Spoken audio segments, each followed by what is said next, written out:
March 18, 1943, North Atlantic, 600 miles west of Ireland. The ocean was calm in the way only deep water could be calm. Not gentle, not friendly, calm like a hell breath. Above it, the sky stretched pale and empty. Below it, steel groaned under pressure as a submarine cut through the darkness, unseen and hunted, carrying 70 men who all knew the same quiet truth. If they were found out here, there would be no rescue, no witnesses, just a sudden violence, and then nothing. Inside the hull, time did not move normally. Minutes stretched. Hours folded in on themselves. The air smelled of oil, sweat, boiled coffee, and something faintly metallic. Every sound mattered. A dropped wrench. A cough not stifled quickly enough. The steady ping of sonar tapping the darkness like a blind man's cane. In the galley, alone and awake while most of the crew slept, the cook scraped a pot clean. He worked slowly, methodically, not because he was careful, but because speed meant noise. The spoon dragged along metal with a controlled pressure, collecting the last burned peelings and grease into a small tin. He had done this hundreds of times before. The men who ate his food did not think about him afterward. They never did. On a submarine, the cook mattered only when meals were late or portions were small. No one noticed when he finished. No one noticed when he carried the tin down the narrow passageway, past sleeping bunks and quietly breathing bodies, toward the aft deck. No one followed him when he climbed the ladder and cracked the hatch just enough to feel cold night air spill inside. Above, the ocean waited. He stepped out, careful with his footing, and looked once into the darkness. Then, with a practiced motion, he tilted the tin and let the scraps fall. Not all at once. In small, deliberate handfuls. Grease-soaked rags, burned skins, bones scraped bare. Each piece vanished into the black water without a sound. He watched for a long moment after, as if listening for something only he expected to hear. Then he closed the hatch and returned below. The submarine continued its patrol. Hours later, in the forward compartment, the sonar operator stiffened. A contact bloomed on the screen, faint but unmistakable. A moving shape. Steel. Propellers turning slow. A German U-boat. The officer of the deck leaned in, eyes narrowing. Bearings were taken. Range estimated. The captain was woken without ceremony. Orders moved in whispers. The submarine altered course by degrees so small they could be felt more than seen. The attack was clean. Almost too clean. 2 torpedoes left the tubes. 1 ran true. The second corrected slightly and followed. The explosion was muffled by distance and depth, but everyone aboard felt it through the hull. A shudder. A release. Then silence. No cheers. No celebration. Only the quiet settling back into routine. It happened again 3 days later. And then again. Always the same pattern. Long stretches of nothing. Then, hours after the cook finished his night shift and the scraps went into the sea, sonar contacts appeared. Always close. Always aggressive. And always too late. By the 3rd confirmed kill, the crew began to whisper. They said the boat was lucky. They said the captain had a gift. They said the Germans were getting sloppy. The captain did not repeat those words. He had spent too many years at sea to believe in luck. He studied patrol charts in the dim red light of his cabin, tracing lines with his finger. Dates, times, bearings. Each successful engagement clustered around the same quiet window, late night to early morning. Each one preceded by nothing unusual. No intercepted transmissions. No visual sightings. Just sudden, inexplicable proximity. Something was drawing the enemy in.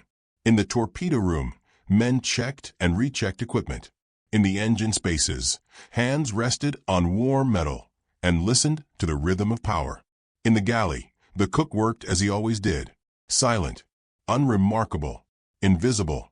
The sonar chief was the first to notice the pattern no one else wanted to name. He had been staring at sound for too long to ignore it. After each engagement, the water behind the submarine behaved strangely. Returns bent. Echoes lingered. Noise scattered in ways it should not have. It was subtle, The kind of thing only a man who trusted his instincts more than his instruments would question. He brought it to the captain carefully.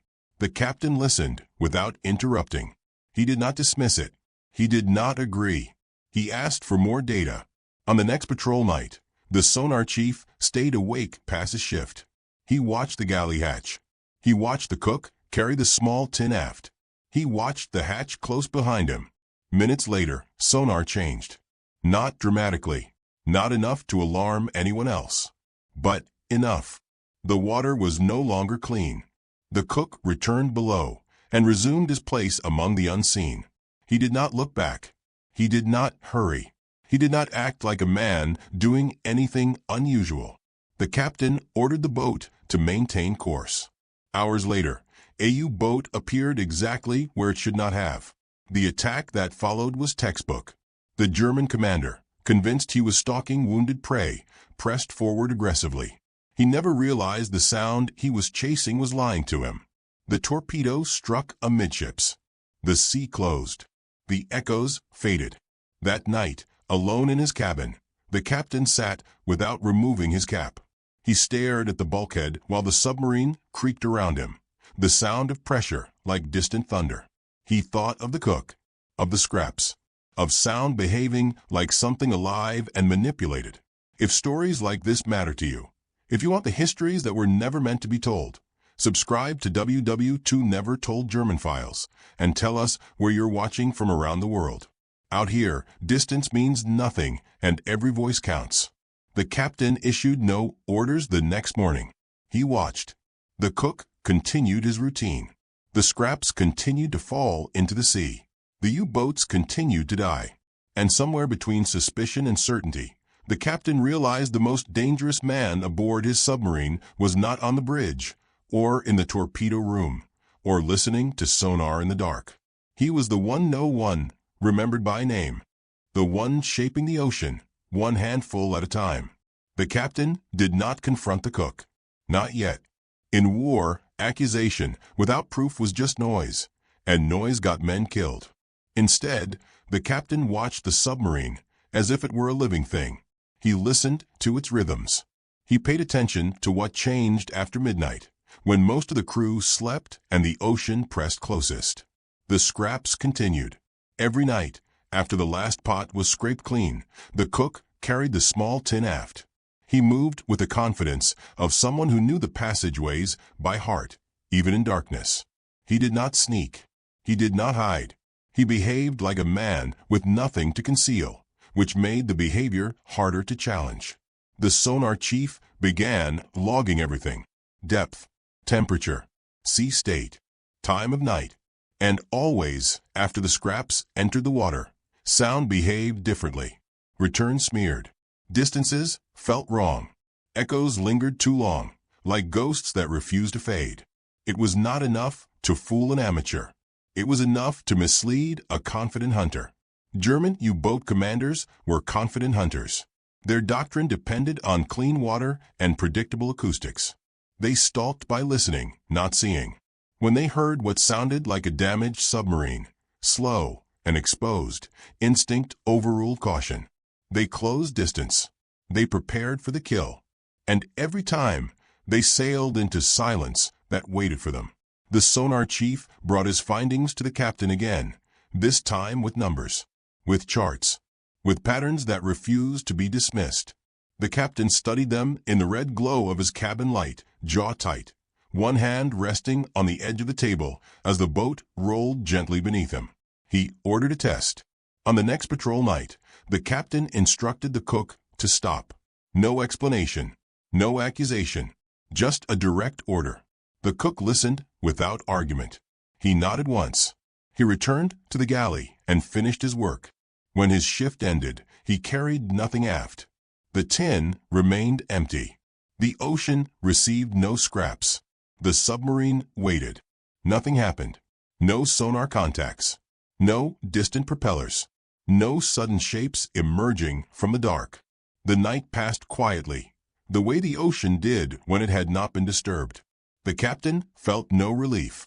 The following night, the order remained in place. Again, nothing. On the third night, the cook did not ask permission. He waited until the galley was empty, until the sounds of the submarine settled into their late-night rhythm.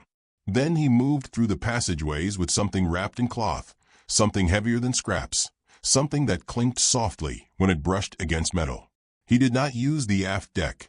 He used a maintenance hatch rarely opened, a place where waste was never supposed to go. When the object entered the water, the sound it made was deeper, denser, intentional. The sonar operator noticed immediately. The water bent again.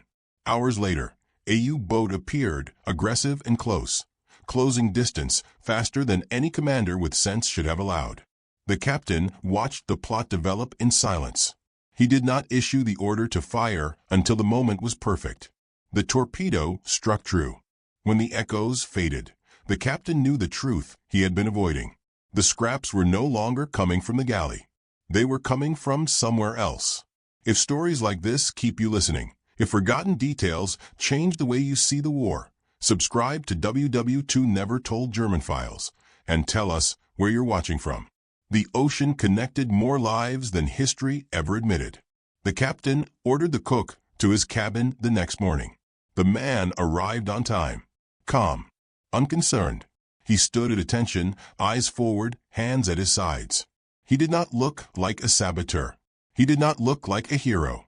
He looked like a man who had survived by staying unnoticed. The captain asked one question.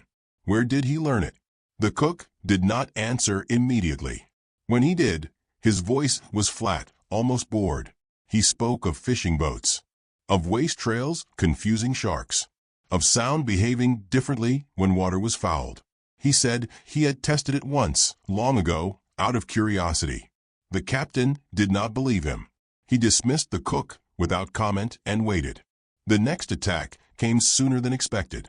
Depth charges.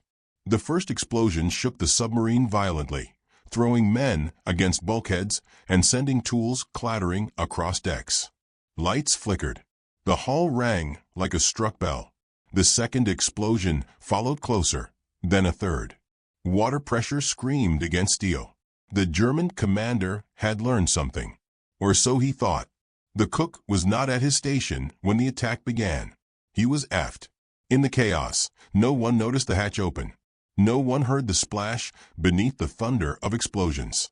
No one saw what entered the water, only that sonar shifted again, just slightly, just enough to confuse the enemy's calculations. The depth charges drifted off target. The U-boat, convinced it had crippled its prey, maneuvered to finish the job. It never saw the torpedoes coming. Afterward, when the submarine surfaced to clear air and count damage, the captain ordered a search of the cook's locker. What they found ended all pretense. German ration tins, stamped and worn.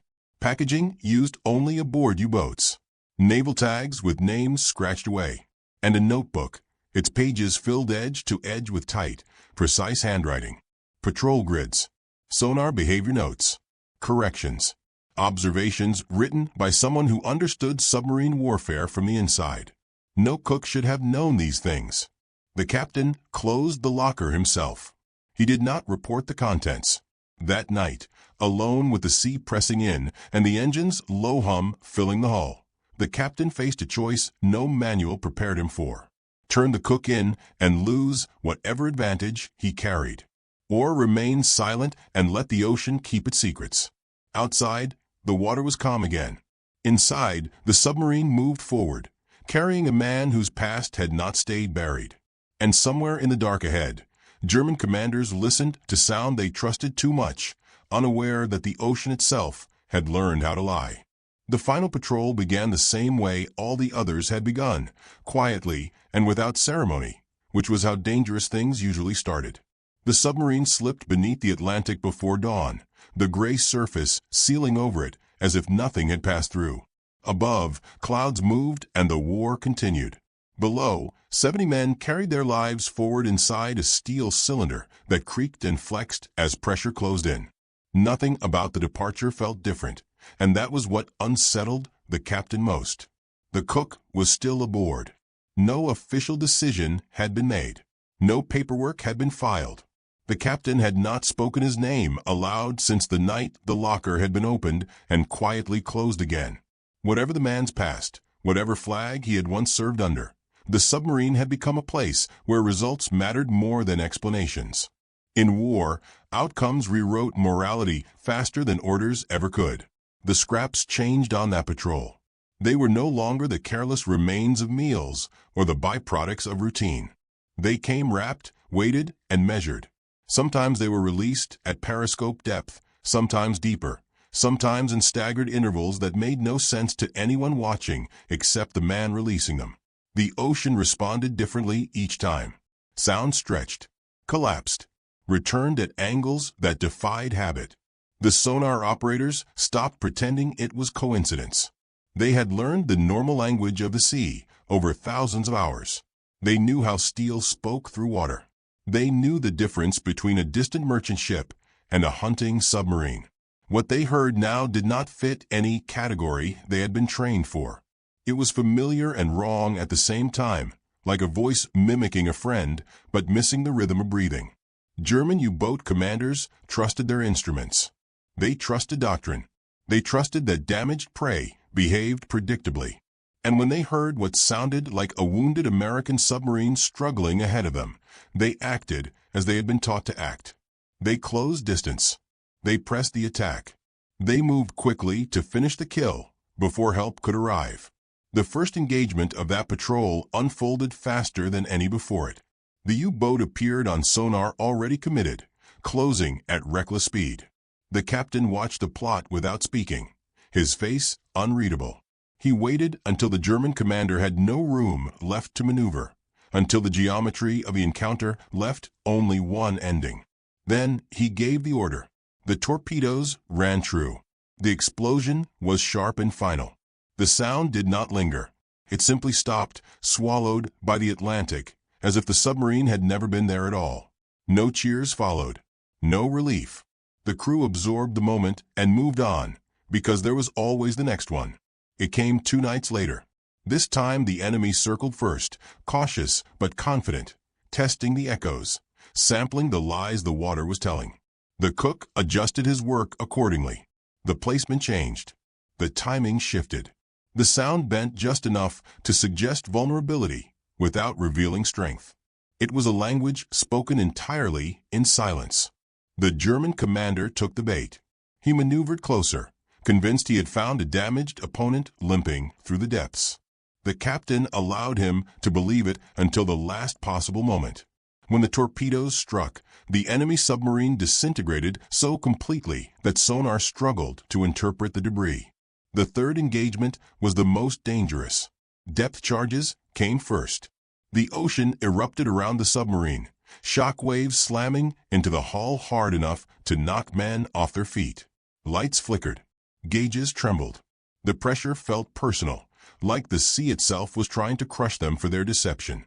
The German commander believed he had wounded his prey and pressed the attack, releasing more charges in a tightening pattern. In the chaos, the cook moved. No one ordered him to. No one followed him. He slipped through the submarine as if he knew exactly where every man would be standing, every passageway momentarily empty. What entered the water that night was heavier than anything before it. It sank fast, dragging its influence downward with it. The sonar picture changed instantly. The German commander misread it completely. Convinced the American submarine was breaking apart below him, he maneuvered closer to deliver the final blow. He never understood that the sound he trusted had been engineered to betray him. The torpedoes struck before he could react. When the echoes faded, the ocean returned to its uneasy calm.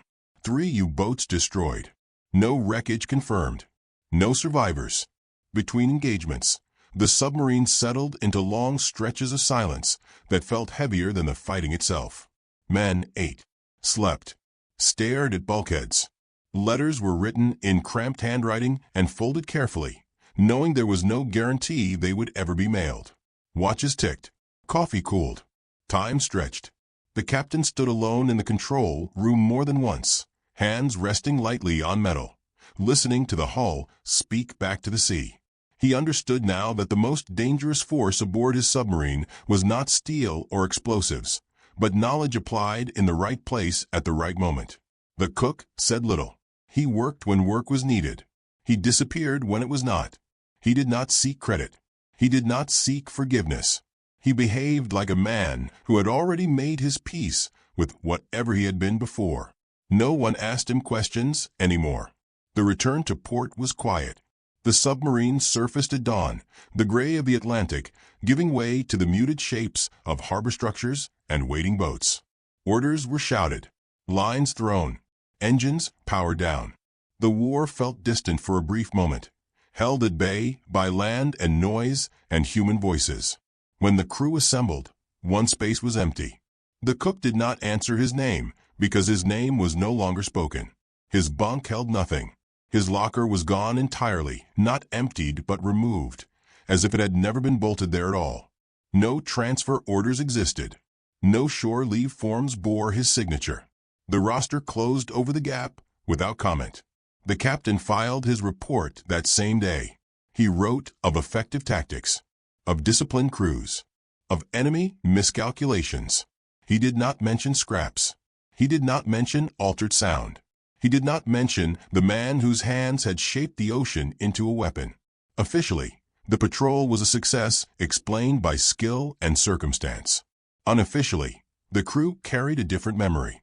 They remembered nights when the sea itself seemed to lean closer, when sonar screens lied and confidence became a fatal weakness.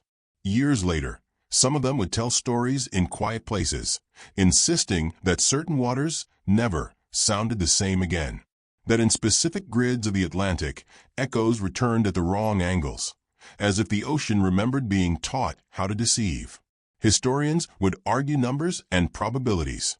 Analysts would debate tactics and technology.